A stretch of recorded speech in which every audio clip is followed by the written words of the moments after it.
नमस्कार। उनकी कलम मेरी आवाज़ में आप सभी का स्वागत है। आइए सुनते हैं कहानी गुड़ की डली, जिसे लिखा है इंदिरा दांगी जी ने। यह कहानी बिल्कुल गुड़ की ताज़ी डली की तरह कोमल है। चलिए इसे हौले से पढ़कर देखें।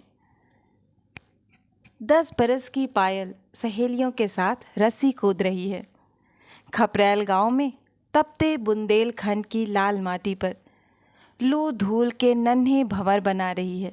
जैसे छोटी लड़कियों को खेलता देख वो भी अपना खेल लिए आ खड़ी हुई है। 97, 98, 99 रस्सी घुमाती दो लड़कियों के बीच पायल दोनों पंजों के बल जमीन पर आती है कि हवा में जाती है। पायलिया, नास मिटी, मुझे पता था तू यहीं मिलेगी। माँ रुक्मणी ने जैसे ही उसकी चोटी को पकड़ा, उसकी सब सहेलियां भाग खड़ी हुई। रूबी, साधना, आरती, उन सबों को भी तो अपने घरों में जाकर काम में लगना है, वरना गत उनकी भी यही होनी है। 5 करारे थप्पड़ जड़ चुकी रुक्मणी का गुस्सा किसी तरह शांत नहीं होता। आखिर किस पर है ये गुस्सा? आंगन में गोबर के ढेर के सामने लाकर धक्का दिया उसने लड़की को। पायल गोबर में मुंह के बल गिरते गिरते किसी तरह बची। पूरा आंगन लीपे बिना चीगी घर से, तो आज तू नहीं कि मैं नहीं। आंसू पोंछती नुचे बालों पर हाथ फेरती पायल आंगन लीपने के लिए गोबर में भूसा सानने लगी। रुक्मणी ने पलना में रो उठे 10 माह के लल्ला को उठाया, बहुत पुचकारते हुए आंचल तले ले लिया। सूखे स्तनों में लेकिन अमृत दूध कहाँ। लल्ला अपने नए दांत गपाकर जैसे खून चूसता है। रुक्मणी तड़प कर उसे खुद से अलग कर देती है। मेरे जीवन के धन, तुझे मैं क्या पिलाकर पालूं?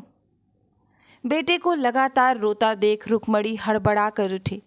ऊपर आले में छुपा रखा बेला भर दूध उसने एहतियात से उतारा। कटोरी में छक दूध भर के गुड़ घोलती वो बच्चे को चम्मच से पिलाने लगी। बच्चा पुच पुच कर पीने लगा। निहाल माँ बलैया लेने लगी अपने गदबद बेटे की। अम्मा, कोठरी के किवाड़ से झांककर 4.5 साल की दीपा सहमे स्वर में पुकारती है। अम्मा से एक तय दूरी से बात करती है वो। ये उसने पायल जीजी से सीखा है। जैसे ही अम्मा मारने की मुद्रा में आए, दौड़ लगाकर पहुंच से बाहर हुआ जा सके।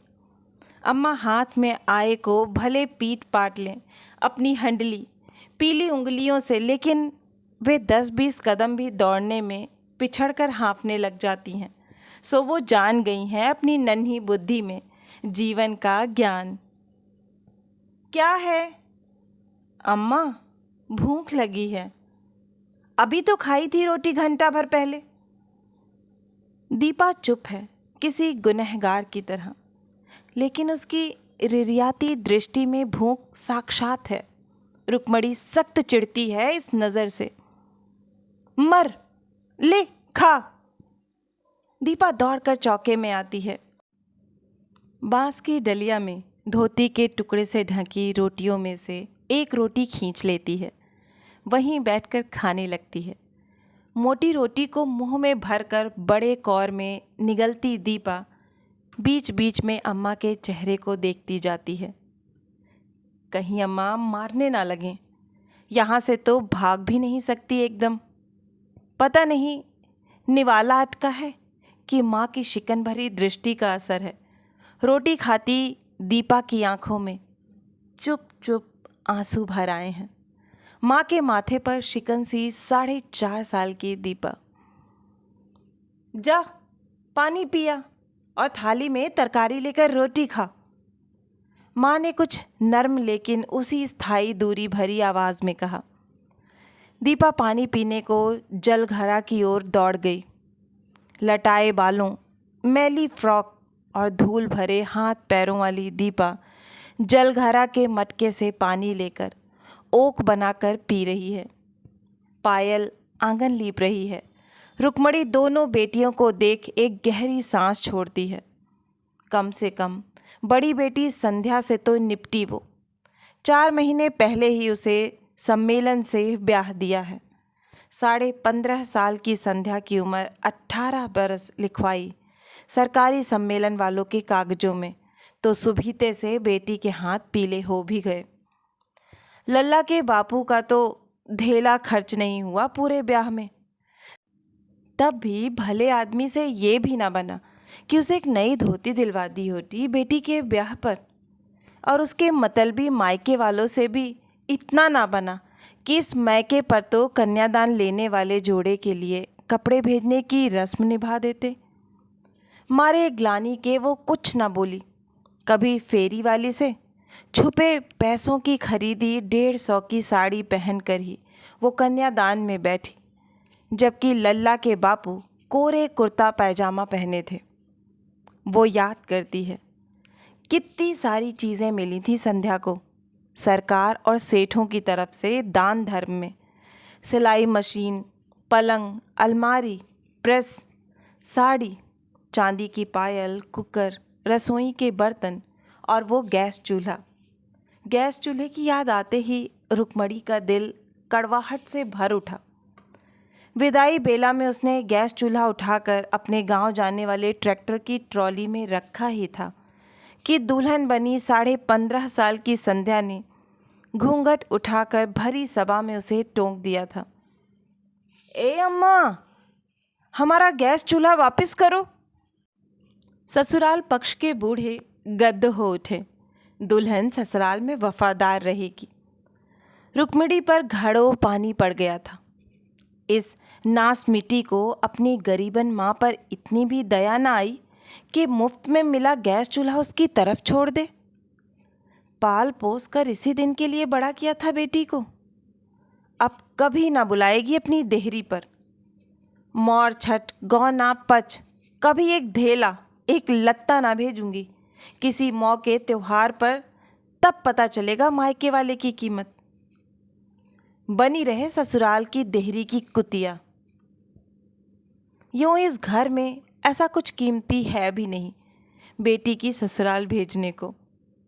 गृहस्थी का पूरा कामकाज संभालती रही बड़ी बेटी की याद थकी रुक्मणी को रह रह कर आती है। याद आती है तो क्रोध भी आता है, और सामने ये जो 2 लड़कियां हैं, इन्हें देख देख क्रोध भीतर सदा सुलगा सा रहता है। बेटियों से नज़र हटाकर वो लल्ला को निहारने लगती है, जो इतना दूध पी चुका है कि अब उगल रहा है। दीपा के पैदा होने के बाद उसने 3 बार गहने बेचकर पेट में आई बेटियां गिरवाईं। तब कुलदीपक की सूरत देखने को मिली है।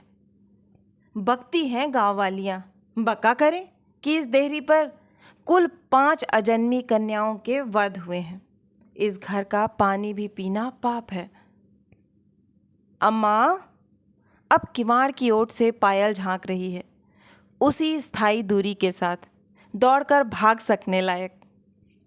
आंगन लिप गया? स्कूल का टाइम हो गया है, लौट कर लीप दूंगी। तब नहीं हुआ था स्कूल का टाइम जब खेल रही थी हुरदंगिया? मत जा आज स्कूल, पहले पूरा आंगन लिप, फिर पानी भरने जा। जाने दो मौड़ी को स्कूल। घास का गट्ठा आंगन में पटक कर बूढ़ी गाय को छप्पर तले बांधा और चबूतरे पर बैठकर सुस्ताने लगा गृह स्वामी। धनी लौट आए हैं। प्रफुल्लित मन से रुक्मणी लल्ला को गोद में लिए कोठरी की देहरी पर आ बैठती है।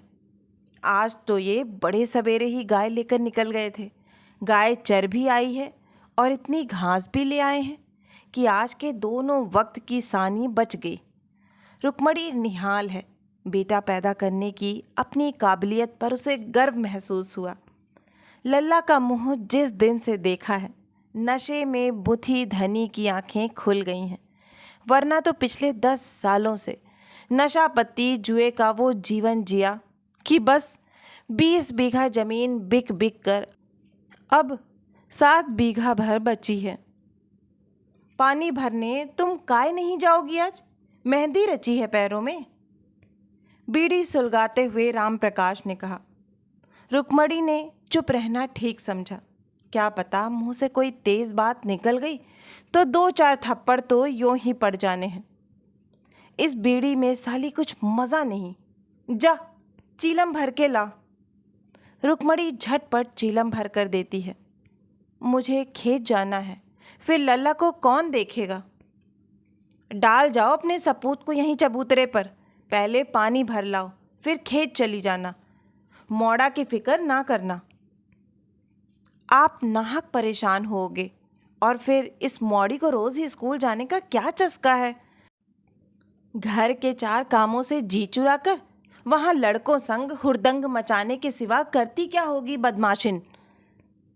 वहां करती क्या होगी कुपड़। तू क्या जाने कि स्कूल तो रोज ही जाना पड़ता है। मास्टर जी हाजिरी लगाते हैं, नहीं तो मार पड़ती है। जा तू पानी भर के ला। स्कूल का मुंह तो राम प्रकाश ने भी कभी न देखा था, लेकिन वो स्कूल जाने के फ़ायदे ज़रूर जानता है। स्कूल में खाना मिलता है, साल में 1 जोड़ी यूनिफॉर्म मिलती है, किताबें मिलती हैं और सालाना वजीफ़ा भी तो मिलता है। इस साल बेटी के वजीफ़े के 2000 रुपयों से राम प्रकाश ने अपने लिए 2 जोड़ी नए कुर्ता पैजामा खरीदे थे। गले में डालने को छन्नी तौलिया और प्लास्टिक के जूते अलग। वो जानता है उसी दिन से ये बैरन मौड़ी के स्कूल जाने के खिलाफ हो गई है। गगरे लेकर पानी भरने जाती रुक्मणी को पति ने कहा, अगली साल मौड़ी का वजीफा मिले तो तुम अपने लिए धोतियों का जोड़ा ले लेना। हो खूब पहन लिया वजीफे से धोतियों का जोड़ा। कछु सुख आपकी बड़ी मौड़ी दे गई। ये तो और उसकी चुटिया पे की तेज है। वो कुड़बुड़ाती चली गई, अपनी पंजर काया से 2 बड़े गगरे संभाले जिन्हें अभी भर कर लाना है कई कई बार। दीपा जा भैया को घुमा ला। राम प्रकाश ने अपनी उखड़ती सांसों में चीलम का सुट्टा खींचा और चौपाल की तरफ निकल गया। इस पूरे माहौल के बीच पायल ने फटाफट नहाकर यूनिफॉर्म पहन ली, 2 चोटियां बना ली और किताबों का झोला उठाकर बाहर निकल आई। कच्ची सड़क पर झोला उठाए वो ऐसे दौड़ती चली जा रही है जैसे परिंदे उड़ान भरते हैं आसमान में पहुंचने के लिए। स्कूल उसे बहुत अच्छा लगता है, इतना अच्छा कि जब वह स्कूल में नहीं होती तब भी स्कूल के बारे में ही सोचती रहती है। हर दिन जब भी स्कूल खुलता है पायल स्कूल जरूर जरूर आती है, चाहे घर पर मार ही क्यों ना खा ले इसके लिए। नाखून काटने चाहिए। उसके झोले में पन्नी में लिपटी ब्लेड की आधी पत्ती हमेशा होती है। अपने भी नाखून काटती है और दीपा के भी। दांत सुबह और रात को मांजने चाहिए। 2 समय दातून करना उसके लिए खाना खाने जितना ही ज़रूरी काम है। अब रोज़ नहाना चाहिए। पायल अब साल के 365 दिन नहाती है, चाहे ओले ही क्यों ना बरस रहे हों आसमान से। साफ कपड़े पहनना चाहिए। अपने कपड़े धोने के लिए पायल हिंगोटे बीन लाती है पास के जंगल से। स्कूल में सुनी सीखी हर बात जैसे उसकी अपनी आत्मा का आदेश होती है उसके लिए। पेड़ के नीचे कक्षाएं लग चुकी हैं। गांव की प्राथमिक शाला के कुल जमा 3 कमरों में से 2 पर सरपंच का कब्जा है। एक में भूसा भरा रहता है, दूसरे का आगे का दरवाज़ा चिनवा के एक दरवाज़ा पीछे बनवा लिया है अपनी बकरी के ऐन सामने। उसमें उनके मवेशी बंधते हैं। स्कूल के अख्तियार में सिर्फ एक कमरा है जिसे हेडमास्टर का ऑफिस, स्कूल की स्टेशनरी रखने का स्टोर, मध्याह्न भोजन का सामान रखने की रसोई और 15 अगस्त 26 जनवरी पर फहराने वाला झंडा रखने की जगह हर संभव तरह से उपयोग किया जाता है। कक्षाएं पेड़ के नीचे लगती हैं जहां कुत्ते और आवारा मवेशी भी फिरते रहते हैं। कक्षा के समय के अलावा छात्र छात्राएं इस मैदान से गोबर इकट्ठा करते देखे जा सकते हैं, जिसके लिए अलग से पन्नियां वे अपने बस्तों के साथ लाते हैं। पेड़ के नीचे कक्षा लगी है। पायल चुपके से आकर टाट पट्टी के अंतिम सिरे पर बैठ गई। ब्लैक बोर्ड पर सवाल लिखते शिक्षक ने उसे देख लिया, पर बुलाकर सज़ा नहीं दी थी। शिक्षक एक निराश शिक्षाकर्मी है जो शहर से बस पकड़कर साइकिल चलाकर हर दिन गांव आता है स्कूल में पढ़ाने। उच्च शिक्षित होने के बाद भी उसे यही नौकरी मिल सकी है जो न स्थायी है न वेतन पर्याप्त है। पर इस नौकरी के भी उम्मीदवार हजारों थे।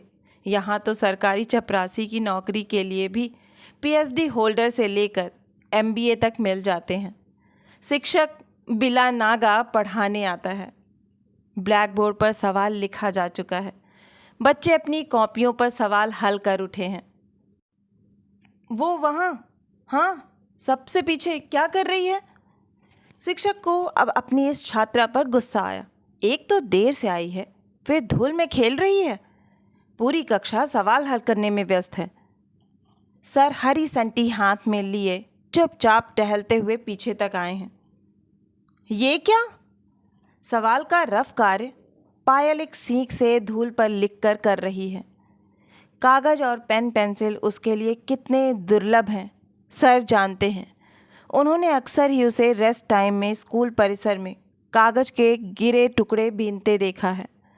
दूसरे बच्चों की फेंकी या गिरी स्लेट पेंसिल के बारीक टुकड़े भी वो बीन लेती है।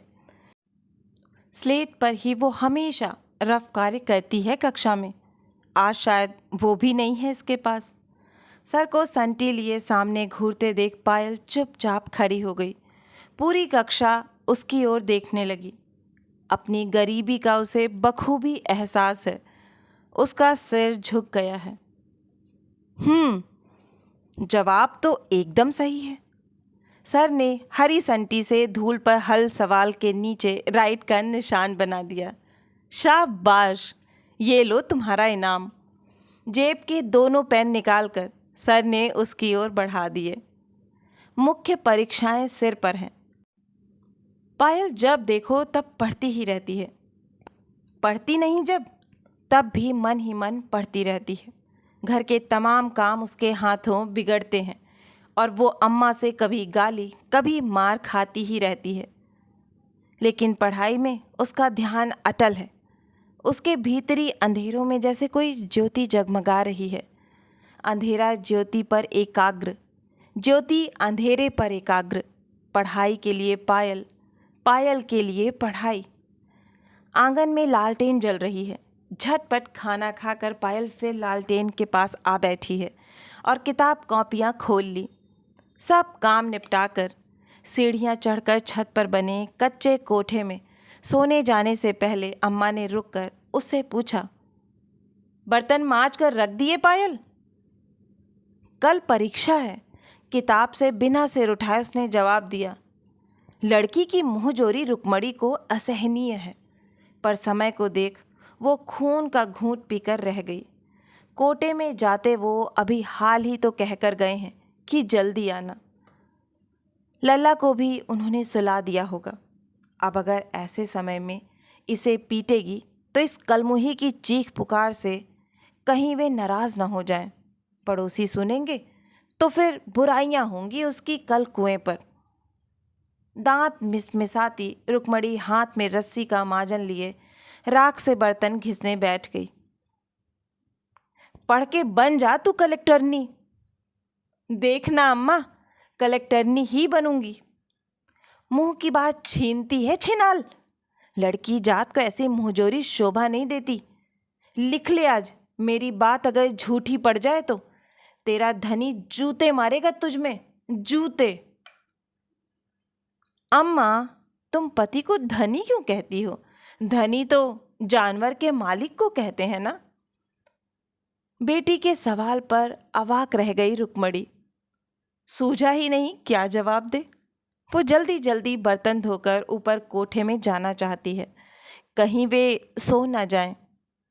अम्मा, अक्सर की तरह आज भी सीढ़ियाँ चढ़ती माँ की धोती की कोर पकड़ ली नन्ही दीपा ने। अम्मा, मैं तुम्हारे पास सोऊंगी, बस आज अम्मा।